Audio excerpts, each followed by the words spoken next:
আসসালামু আলাইকুম, স্বাগতম অ্যানিমে আলাপে।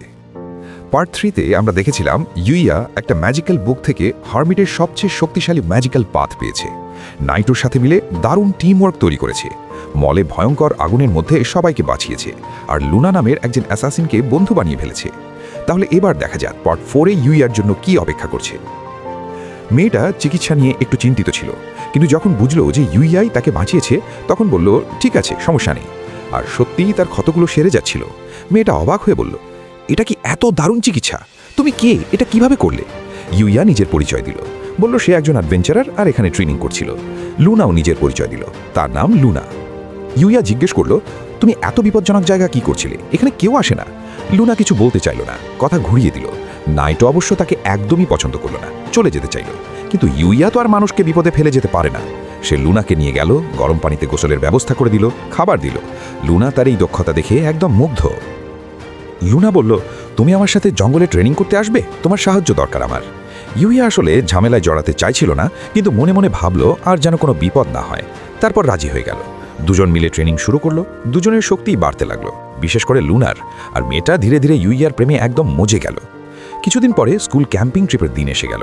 ইউইয়া বাধ্য হয়ে লুনাকে বিদায় জানালো।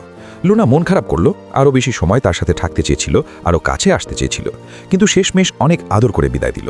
ইউইয়াও বিদায় নিল। তারপর স্কুলে গিয়ে বন্ধুদের সাথে বাসে উঠল, ক্যাম্পিংয়ের জায়গায় পৌঁছালো। সেখানে গিয়ে সবাইকে হলে নিয়ে গেল টিচার। বলল, দেখো, এখানে পাহাড় আর গাছপালায় ভরা সুন্দর একটা জায়গা। 3 দিন 3 রাত এখানে থাকবে। কোনো বাইরের খাবার নেই, কোনো গেম নেই, নিজেদের খাবার নিজেদেরই জোগাড় করতে হবে। সবাই মুখ ভেঙিল, বলল আমরা পারবো না, বিষাক্ত কিছু খেয়ে মরে যাব। টিচার বলল, চিন্তা নেই, আমাদের ডাক্তার আছেন, তোমরা যা জোগাড় করবে সেটা আগে দেখব, বিষাক্ত কিছু থাকলে বাদ দিয়ে দেব, তোমাদের কাজ হলো চেষ্টা করা। সবাই রাজি হয়ে বের হলো। ইউইয়ার দলে ছিল জাকি, হলুদ পোশাকের ছেলেটা, কাইডি আর কানজাকি। ইউইয়া দায়িত্ব ভাগ করে দিল। জাকি আর হলুদ ছেলেটা টেন্ট বানাবে, আর সে আর কাইডি মাছ ধরতে যাবে। লেকে গিয়ে দেখলো সবাই একই চিন্তা করেছে, কোনো জায়গা নেই। কাইডি বলল, ঠিক আছে, মাছ বাদ দাও, অন্য কিছু খুঁজি। কিন্তু ইউইয়া তার শক্তি ব্যবহার করে মাছ ভরা একটা জায়গা খুঁজে বের করলো। কাইডি অবাক, এত মাছ এখানে, কিন্তু পানি গভীর না, ছিপ কাজ করবে না। ইউইয়া বলল, চিন্তা করো না, এটা আমার উপর ছেড়ে দাও। হাত গুটিয়ে পানিতে নামলো, মনোযোগ দিয়ে বলল, মাছও যে কোনো প্রাণীর মতো ভয় পেলে পালায়, আমি সেই পালানোর পথ আটকে দেব। সত্যি মাছ পালাতে পালাতে ইউইয়ার হাতে ধরা পড়ে গেল। 1, 2, 3 বালতি ভরে গেল। সবাই অবাক, তোমার হাত কি দিয়ে তৈরি ভাই, এত দ্রুত ধরো কিভাবে? কাইরি বলল, থামো থামো, অন্যদের জন্য একটু রেখে দাও। ইউইয়া হেসে বলল, ঠিক আছে। এই একই সময়ে লুনা জঙ্গলে ছিল। মনে মনে তার পুরনো শপথ ভাঙার কথা ভাবছিল। সে নিজেকে বলল, আমার মনে আবেগ থাকা উচিত না, আমি একজন ভাড়াটে খুনি, আমাকে আমার মিশন সম্পন্ন করতে হবে। প্রথমবার ব্যর্থ হয়েছি, দ্বিতীয়বার হব না। অপেক্ষা করো, আমি আসছি। ভাই, মনে হচ্ছে বিপদ আসছে। মাছ ধরে ফেরার পর দেখা গেল জকি একদম হাসি খুশি, কিন্তু হলুদ ছেলেটা মাটিতে শুয়ে একদম শেষ, নড়তে পারছে না। মনে হচ্ছে জকি সব গাছ তাকে দিয়ে করিয়েছে। ইউইয়া গিয়ে দেখলো সে ঠিক আছে। এরপর সবার জোগাড় করা উপকরণ পরীক্ষা করে বিষাক্ত জিনিস বের করে দিল। মূল্যায়নের সময় দেখা গেল সব দলের উপকরণে বিষাক্ত কিছু না কিছু আছে। পুরো নম্বর পেল শুধু ইউইয়ার দল। টিচারও অবাক, বলল, এভাবেই চালিয়ে যাও, তোমরাই সেরা দল হবে। কিন্তু বলো তো, তোমাদের মধ্যে রান্না কে জানে? সবাই একসাথে ইউইয়ার দিকে আঙুল তুলল। ভাই, ধরা খেয়ে গেলে। ইউইয়ার রান্নাঘরে ঢুকলো আর রান্না করে বেরোলো। সবাই খেলো, কিন্তু কেউ কিছু বলছে না। টিচারও খেলেন, তিনিও চুপ।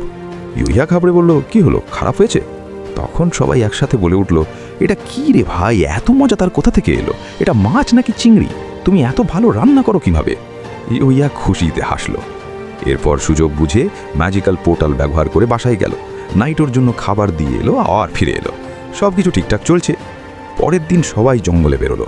রাতে কিছু টেন্ট ক্ষতিগ্রস্ত হয়েছিল, সবাই ভাবল চোর।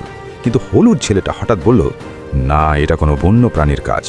আর তখনই ধুম, একটা বিশাল ভালুক বের হয়ে এলো। সবাই দৌড়, চিৎকার, যে যেদিকে পারছে পালাচ্ছে।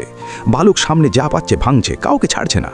ইউইয়ার দল পালাতে সফল হলো, কিন্তু ভালুক টিচারের পিছনে পড়ল। টিচার পড়ে গেলেন, ভালুক এগিয়ে আসছে।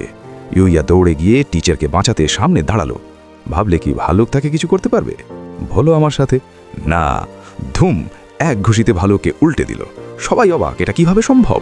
টিচারও কিছু বুঝলেন না, তবে ইউইয়াকে ধন্যবাদ দিলেন। পরে পুলিশ এসে ভালুককে বেঁধে নিয়ে গেল। এরপর কিছুদিন পরে ইউইয়া নতুন দুনিয়ায় ফিরে আবার ট্রেনিং করলো। শক্তি বাড়তে লাগলো। এরই মধ্যে হঠাৎ দেখলো রাজকুমারী লেক্সির গাড়ি আসছে। সৈন্যরা তাকে চিনতে পারল, আনন্দের সাথে স্বাগত জানালো।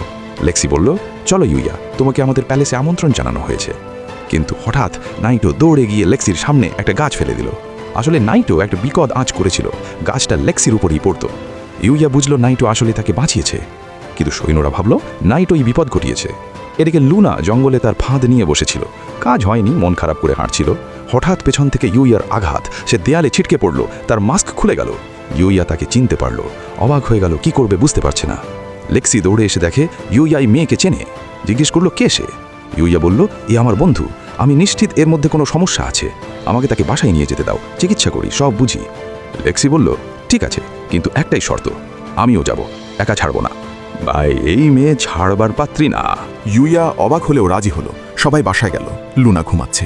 লেক্সি জিজ্ঞেস করলো, এত দ্রুত এলাম কিভাবে? এই পোর্টাল তো লেজেন্ডারি, পুরো দুনিয়ায় কেউ এটা ব্যবহার করতে পারে না। ইউইয়া বলল, আরে এটা তো সাধারণ ব্যাপার, চলতে চলতে শিখে নিয়েছি। লেক্সি হতবাক, চলতে চলতে?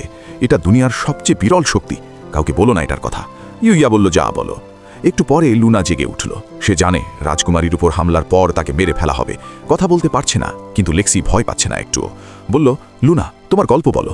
লুনা বলতে শুরু করলো, আমি এতিম ছিলাম, বাবা মা কেউ নেই, রাস্তায় রাস্তায় ঘুরতাম, খাবার নেই, পানি নেই, বাঁচতে চুরি করতাম। একদিন একজন আমাকে চুরি করতে দেখলো, কিন্তু মারল না, বরং পড়াশোনা শেখালো, লেখা শেখালো, আর শেখালো হত্যার কৌশল। আমাকে ডার্ক গিল্ডে ঠকালো। সেখান থেকে যতজনকে হত্যার নির্দেশ দেওয়া হয়েছে সবাইকে করেছি। শেষ পর্যন্ত এলো রাজকুমারী লেক্সিকে হত্যার নির্দেশ। আর তোমরা জানো বাকিটা, আমি ব্যর্থ হয়েছি। এখন মরবো, কিন্তু ঠিক আছে, কেউ কাঁদবে না আমার জন্য। ইউইয়া এই কথা শুনে মন খারাপ করে বলল, আমি কাঁদব, আমরা অল্প সময় একসাথে ছিলাম, কিন্তু তুমি আমার বন্ধু, তোমার কিছু হলে আমি কখনো খুশি হতে পারবো না। লেক্সি কথার মাঝে বলল, কে বলল সে মরবে? এটা আমার সিদ্ধান্ত, আর আমি সিদ্ধান্ত নিয়েছি লুনা মরবে না, সে আজ থেকে আমার পার্সোনাল বডিগার্ড। লুনা অবাক হয়ে বলল, আমি তোমাকে মারতে এসেছিলাম। লেক্সি বলল, যা হয়েছে হয়ে গেছে, গতকাল একসাথে ঘুমিয়েছি, তখন চাইলেই পারতে। তুমি পারোনি মানে তুমি আসলে ভালো মানুষ। ডার্ক গিল্ড তোমাকে ছুতে পারবে না, তুমি সবসময় নিরাপদ থাকবে। লুনা বিশ্বাস করতে পারছে না, এই সুযোগ সত্যি পেল সে আনন্দে কেঁদে ফেলল। লেক্সি তার হাত ধরে বলল, আজ থেকে তুমি নতুন মানুষ, অতীত ভুলে যাও।